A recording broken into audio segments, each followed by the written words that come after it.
We're going to go on a little adventure to better understand, slice up, unpack, if you will,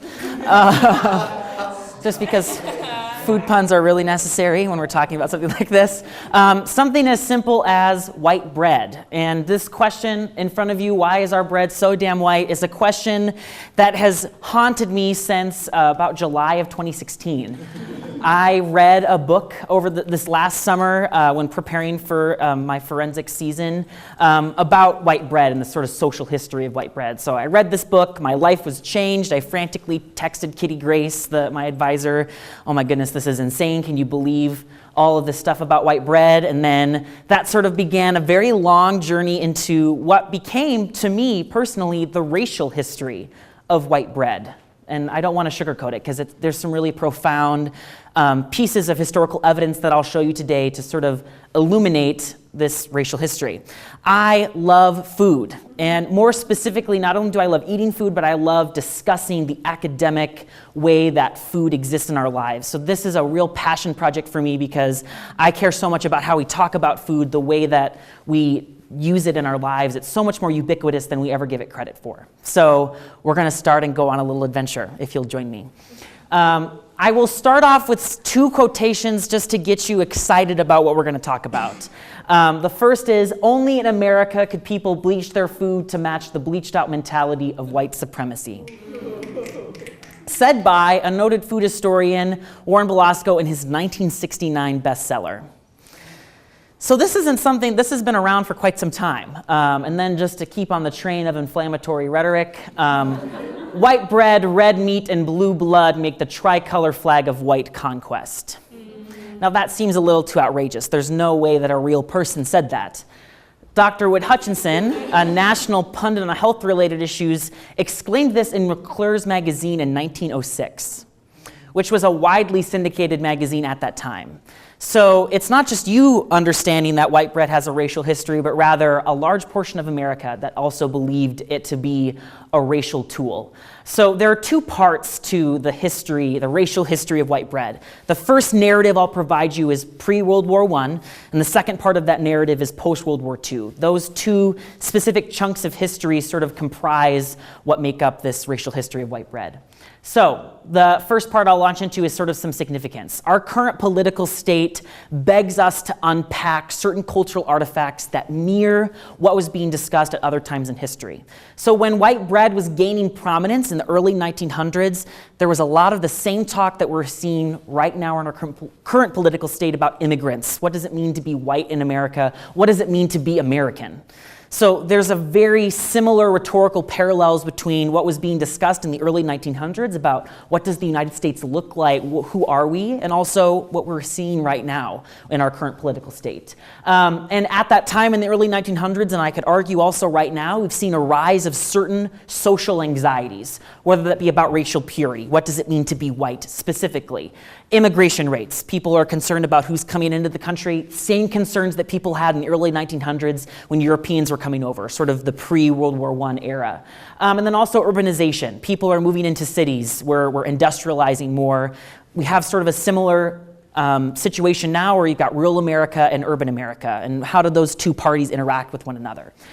So those rhetorical parallels were the precipice or the platform for us to understand why we need to unpack something like white bread that is such a staple part of our diet, but why is that, and how did it get here? And its unlikely racial history is ultimately why it's a part of our diet. So, how did we get to white bread? Well, we have to talk about industrialization first, a little bit of a historical background.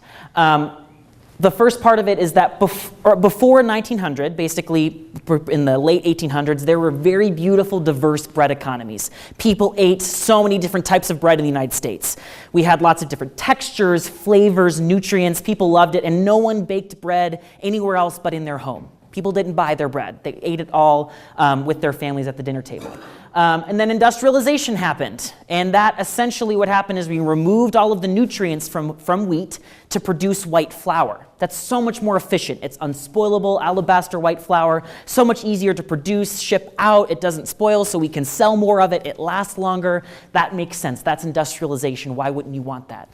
So what happens is, the question is, We go from loving our bread and all the different colors and nutrients to white flour, to white bread. How do you convince the American public to eat something that does not taste as good? Well, let's put it in a racial package. How about? So the first way that we did that, pre-World War I, is marketing it as a tool for cleanliness. Dr. Christine Cogdell, in her 1939 book, Eugenics Design, suggests at this time, from about 1900 up until World War II, America's sense of racial whiteness was the most unstable in history. And so the color white provided safety from the perceived health threats of dark bread. So all this dark bread that was being eaten at that time, predominantly immigrants were also eating it as well. So the wheat industry needed to try and sell this product, so people are scared about what it means to be white. People are scared about dark bread, like, you know, when you have to ferment it, or what are the germs doing? That sounds bacteria, that's scary. I don't know if I like that. So Good Housekeeping magazine in 1913 stated, "The conflict of the dark home-baked loaf with dirt and danger is not exaggerated." Good Housekeeping magazine. That magazine is still around today. And at that time, white housewives loved Good Housekeeping magazine. And so the wheat industry in 1914 paired up with the Master Association of Bakers, which is also a real organization, to convince white housewives store-bought white bread was a much safer and cleaner way to feed their families. So what happened then is dark home-baked rye bread, along with the immigrants who ate it, were seen as unhealthy and dirty. So we start marketing it as a tool for cleanliness, and now white bread, the clear white packaging, the whiteness of the bread seems clean and safe. Why wouldn't you want to eat that? And then dark home-baked rye bread, along with immigrants at that time. Again, remember, whiteness is really, we don't know what that means, so we've got to start defining that. Now immigrants are also seen as dirty and cleanly. So as a continuation of what are the implications of marking it as a tool for cleanliness, it becomes a symbol for racial purity. Brown bread was the diet of the enslaved and conquered races. Said a real person. Again, Dr. Wood Hutchinson in a 1925 issue of the Los Angeles Times.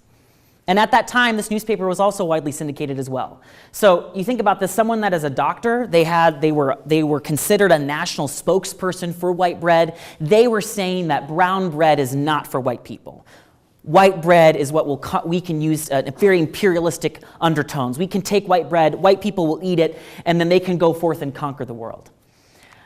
In 2008, a Harvard study, a very, very seminal Harvard study, found that at this time, again, pre-World War I, there was a dramatic influx of various racial and ethnic groups into the United States, which sort of fueled, once again, what does it mean to be white in America? And the wheat industry understood that. So they were able then to package this as a means to Americanize immigrants. Memoirs and novels of Jewish life in 1920s America confirm that eating dark rye bread was a marker of racial inferiority. Eating white bread was a key step towards Americanization. Numerous health professionals at that time, like Dr. Hutchinson, argued only white bread could fortify the white race. Not just Dr. Hutchinson, numerous other health professionals. This was syndicated in newspaper articles, in magazines, and was widely accepted at that time. So, pre-World War I, it was used as a tool to Americanize immigrants. Then we go to war, World War I, World War II. Everything sort of stops during that time with white bread. We use it to feed soldiers, but then we set the stage for post-World War II. We come back to the United States, the economy is booming, and there are certain things that the United States is also concerned about, notably fighting communism. And believe it or not, white bread was used as a tool to fight communism. That's scary. So we're going to talk about how that was. After World War II, there were massive grain shortages all over the world, mainly in Europe, the Middle East, and Asia. So there were bread riots everywhere. People did not have food. Europe was starving. Asia was starving. The Middle East was starving. So many were wondering, the United States and Russia, who were doing pretty well, who's going to get to communism or democracy first into these nations? Hunger is a really excellent platform to convince populations of people that a certain type of government is the best government to use. The United States had white bread, white flour, industrialization. It's efficient. We can ship large amounts of it very easily. So on August 10th, 1947, the Los Angeles Times also said, bread is the first concern of the hungry world. If bread doesn't come now, bombs in one form or another will. So the US government recognized that the hunger that Europe was experiencing was a very unique situation that they could capitalize on to make sure that communism didn't infect Europe. And what better way to save Europe for democracy than with white bread? So President Truman, for racial and geopolitical reasons, stayed fixated on Europe. Yes, some relief supplies were sent to Asia and other places in the world, but Europe was really our main focus. So, how do we keep Europe for democracy? Well, we shipped the largest movement of white flour in world history. Between 1946 and 1947, roughly 70 billion loaves of white bread were shipped over to Europe. Nothing of this magnitude has ever happened before in history, up until this date. So we saved Europe with our white bread, and that was awesome. And then a syndicated 1947 DC radio talk show. Again, this was widely heard not only in DC, so government officials were speaking on this talk show, but then all over the country, stated the free world is at stake. The only thing that can save Europe for democracy is American white bread. So we send our white bread over to Europe. We save them from their hunger. They're so excited. There's no way that they would believe in communism because we saved them with our democracy. That's how we were able to get white bread over there so quickly. That's so obvious, right? And so we send over all of this bread to Europe and we save them for democracy, and that's really fantastic. But then there are some implications of who specifically accepted the white bread and also where else we shipped white bread. And this is the implication of us fighting communism with white bread, that it expanded the bounds of white identity. In 1947, an Associated Press column, Associated Press, which is a widely respected news source to this day, talked about how the gospel of white bread, direct quotation, was brought to Japan. So we sent bread to Europe, but then we also sent it to Japan because we wanted to try and help to make sure that Japan didn't get taken by communism. So we targeted Japanese school children's palates through school lunch programs, and they were sponsored by US agribusiness. How many think that it worked in Japan? The United States comes over, we're really imperialistic. It failed. Oh, it failed miserably. And it was these imperial encounters involving white bread that the store-bought loaf, this industrial loaf, truly became American bread. It failed in Japan because they love rice. Their diet is based around it. That's the pinnacle foundation of their entire food system. And so white flour just didn't make any sense to them. It had no flavor. It had no versatility. You could make white bread out of it, but that was really all they saw from it. And so what we can draw from this is that it failed in Japan because of their dietary preference for rice, but successfully fed Europe, keeping communism at bay. And it was European immigrant population's acceptance of white bread proved that white people love white bread and no one else. So there are huge, huge implications that arise from the racial history of white bread. What does it mean that we not only used it as a tool to Americanize immigrants, but then also as a tool to understand what does it mean to be white in the United States? White bread was a huge facilitator for accommodating Europeans in the white canon, if you will. So quick historical recap before we start eating up those implications. In 1890, 90% of bread was baked inside of the home. 90% of it. That is a lot of bread not bought anywhere else. By 1940, just 50 years later, that's a very short amount of time in history, only 6% was baked at home. That not only speaks to the strength of industrialization, but also how on God's green earth did we go from everyone loving to bake bread at home to buying it everywhere else but their home? How is that possible?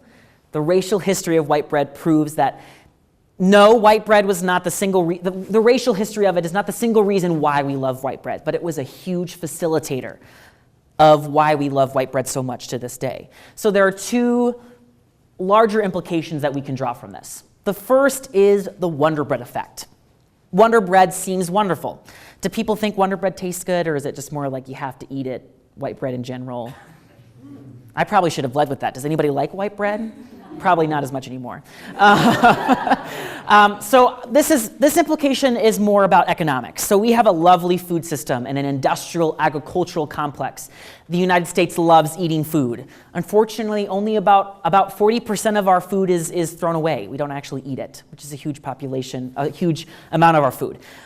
But the issue that we have is we have a lovely capitalist economy, and as a result, there are certain populations of our economy that are dependent upon low-cost food, like white bread. Bread is not expensive, unless you want to buy super, I don't know how good it tastes, wheat bread with, I feel like, basically just whole wheat kernels left in the bread. That's expensive, right? Whole Foods is expensive.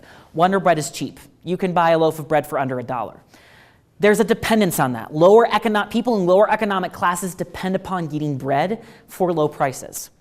This is going to blow your mind. The Washington Post, I read this article over July. This is also what I frantically texted Kitty about in the summer. The Washington Post broke down what happens when you remove the nutrients from wheat. You take it out and then you make your white flour and you have all this nutrients left over. Well, our system is so efficient, there's no way they're going to throw that nutrients out. We can make some money off of this in some capacity. So there are two places that the nutrients left over from white flour goes. The first is to hog farms. Makes our pigs fat, our cows fat, our chickens fat.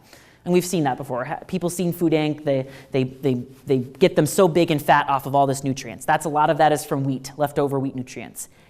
The other place it goes to is pharmaceutical companies, which recover some of the vitamins, then they sell them back to us in pill form to compensate for the nutritional deficiencies created in part by white bread. So you see, the Wonder Bread effect is really a socioeconomic cycle dependent upon the need for low-cost bread that seems wonderful, but in all actuality is keeping us stuck in this cycle. People in lower economic classes can't get out of that lower economic class because they're unhealthy, because they have to buy low-cost bread, but wait, they can't afford to get something more expensive that is technically healthier for them. It never ends. And it's the beauty of a capitalist economy, but then also you can sort of see the byproduct of tying a commodity with social anxieties to sell non-nutritious food. Those in the lower economic classes are caught in a cycle of malnutrition, and there's no way to get them out. This is a huge part of what was really tough about digesting all of this social history is I can't tell you, I'm subtle, I know. The most difficult part is I can't tell you not to eat white bread. Because for some people in this room, for some people on this campus, they can't afford anything else. I'll also make a plug. So I'm the co-director of the Crimson Cupboard, which is our campus food pantry here on campus that Senior Anna Griggs and I started in November. And we've tentatively have found that roughly 1 in 4 students are food insecure at Hastings College. That means someone in your classes can't eat food that night. People that were here over spring break didn't eat anything that week because the caf wasn't open. And white bread is an excellent example of how they have no way to get out of that. I can't tell them to go eat healthier bread because it's too expensive. They can't buy regular cheap bread. So this is a huge reason of why we have to understand the racial history and unpack and decolonize these cultural artifacts, if you will, which leads me into my second implication, which is the power dynamics of food. This is also going to blow your mind. So Grupo Bimbo is the company that owns Sara Lee, just like here in town, and Wonder Bread. And they just recently, in the last 5 years, relocated to Mexico to save on profit margins. So go on this with me, if you will. The labor for American white bread is now produced by those outside of the country, making cheap bread and then selling it back to the U.S. through an oppressive cycle. That's insane. We not only Americanize people, we get the immigrants to assimilate into our society, and then we go to another country and tell them to make more of that delicious assimilation for us. Food is a power dynamic. Food is an oppressive tool. If you think about the way that we go to different types of restaurants that aren't allowed in our palate. So I'm Indian, if you couldn't tell with the light, and I love Indian food. It is so hard to find good Indian restaurants. That's not because Indians don't like making food for people, because Indians love making food for people. It's because a lot of the American palate is not accommodated to that type of ethnic food, quote unquote. And if we do accommodate ethnic food, we turn it into Taco Bell or Panda Express, which is nothing like that food whatsoever. Food is an oppressive tool. And so a big part of my call to action after hearing about this racial history is white bread is a palatable metaphor for much larger societal issues. And the point is, we have to unpack these cultural artifacts to expose the structural racism. Because if we don't understand that it exists, there's no way that we can solve for it. Over the course of presenting this research over the course of a year, a lot of people didn't believe me that this could be real. They were like, this is way too symptomatic, this is so isolated, there's no way that this has a larger cause and effect on us in the long run, but it does. All of this is historical evidence that I compiled over a very long time, hundreds and hundreds of articles to substantiate a substantive racial history of white bread. The reason that we love it is because it was used as a racist tool. And it makes sense, right? We loved different types of bread. We loved rye bread. We loved the different flavors and the nutrients that came from it. And we have seen numerous times in history, the best way to get a huge population of people in the United States on board is to make it about race. Immigration, banning Muslims. There's a lot of rhetorical parallels between the way we racialize different things so that we can get large swaths of white people on board. And white bread is sadly a beautiful metaphor for that exact thing. And so we have to understand, Andrew Strain was someone that I worked on with this, is the one that told me this, that we have to unpack these. You can't stop trying to digest and reconcile where these racial symbols exist in our society. And they're not isolated, it's everywhere. Another speech that I did for forensics involved talking about how race is a social construct, and I did an interview with a professor at Harvard that did a very extensive study in 2009 and found 63% of whites believe structural racism doesn't exist. The majority of the people in this room, basically. 17% of blacks agreed with him.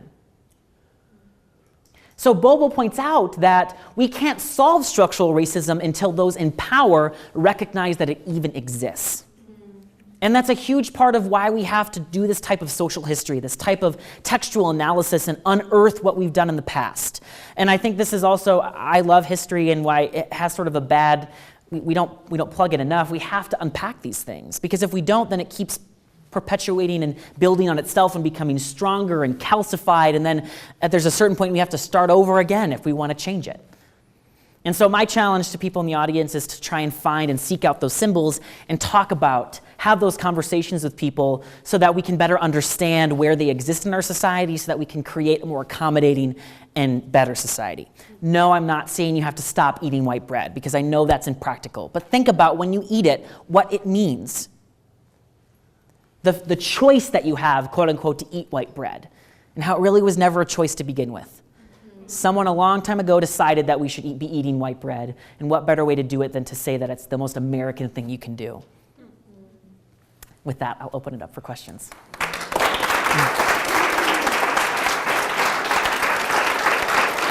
Am I good on time?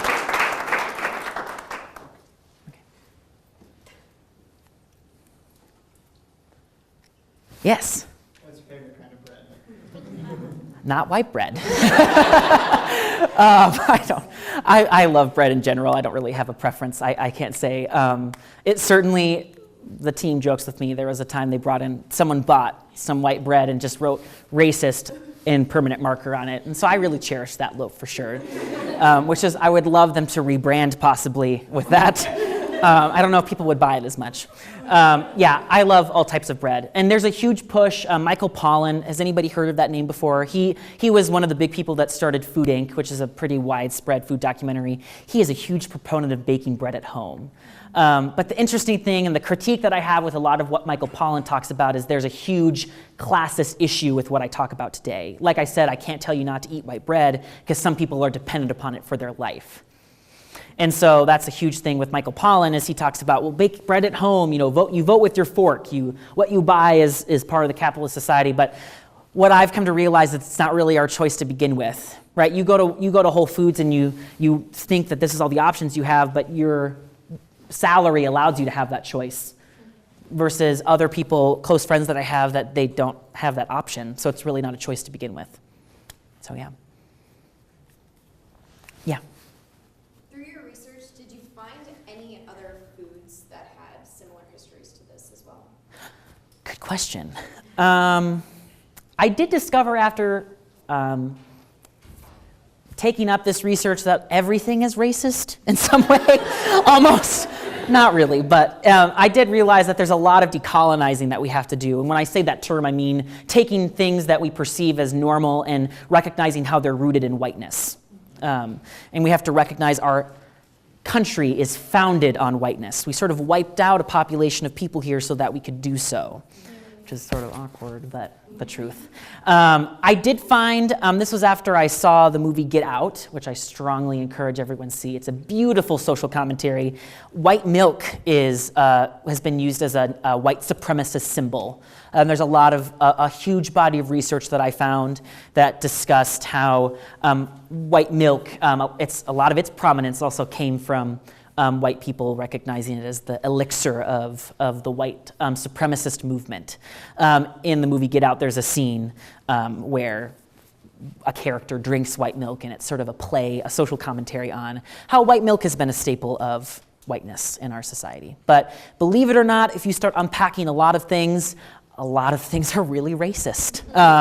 And that's okay. We do have to talk about it. The point isn't, I think oftentimes I get done with these presentations and people are like, man, you just must hate the world. And I'm like, no, I'm a very optimistic person. I love life. But there is something to understanding the world in a better lens when you understand, okay, this is actually kind of racist. We need to talk about that and spark conversation, and that debiases people, and then that conversation is by far the most effective means to debias people at the end of the day.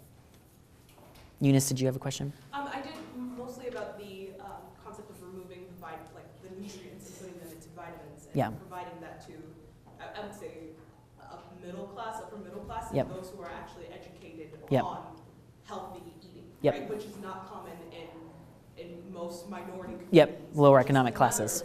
Part of that conversation, and I think that a huge part of this, or this privilege to be able to talk about issues like this, is having that education to be able to Certainly. have conversations like that, which I think would be a beneficial thing for minority communities to And that- understand this, right? And that's the interesting thing is I tell you about it and you're like, man, that's just stupid. Why are we doing that? We're taking the nutrients out and buying it in other places. And that's what they did with white bread is when you buy enriched white flour, they took it out and then they put it back in. And then they mark it up to make it more expensive. That doesn't make any sense. And so that was when I read that fact, I screamed it at Kitty because I was like, capitalism is a real reason of how that happens. It in some ways is designed to keep certain people on top and certain people on bottom. The more you know, the scarier the system is. And so that was a huge part of the economics of this for minority communities, is that it's a racial tool. It keeps you down. And that's what white bread is for. It's an oppressive tool to not only Americanize, but then also keep people in the lower ranks of the economy. Yeah. So maybe this is a little bit unfair to put you on the spot. How does this fit into your refrigerator research? Oh, yes. Okay. So in Michelle and Marina's class, I did a paper, believe it or not, just because I love this type of history apparently. During the Great Depression, that was when refrigerators became a part of the kitchen. Refrigerator sales shot up by 300% during the Great Depression. Why is that, Andrew? We had no money at that time. How could people afford a super expensive new appliance? You market it to women. Sexism, yes. The refrigerator, they market it as the big economical roast in the refrigerator. Your husband's at war, they can't help you. You having food in the refrigerator is a way that you hold down the house. And I think that's another example that rarely do we think about these things like it's a good idea. I do think there were some people that thought the refrigerator was a good idea, and then a lot of other people that thought, I'm a woman, I need to have a refrigerator, and the man that did the same thing. that internalized sexism that is oh so prevalent in our society. So I think that this sort of shows there is a lot of historical precedent for different products that are such a mainstay in our kitchen, in our homes, in our lives, and then you sort of peel back the curtain and you realize someone made that decision for us a long time ago, and if you market it to women, it'll sell, and that was partly how white bread got there too, right? We marketed it to white housewives. They were scared of keeping their home safe, and so what better way to do that than with white bread? And the refrigerator is another excellent example of that. All right, so I think we're out of time now, but so can everyone give us a nice...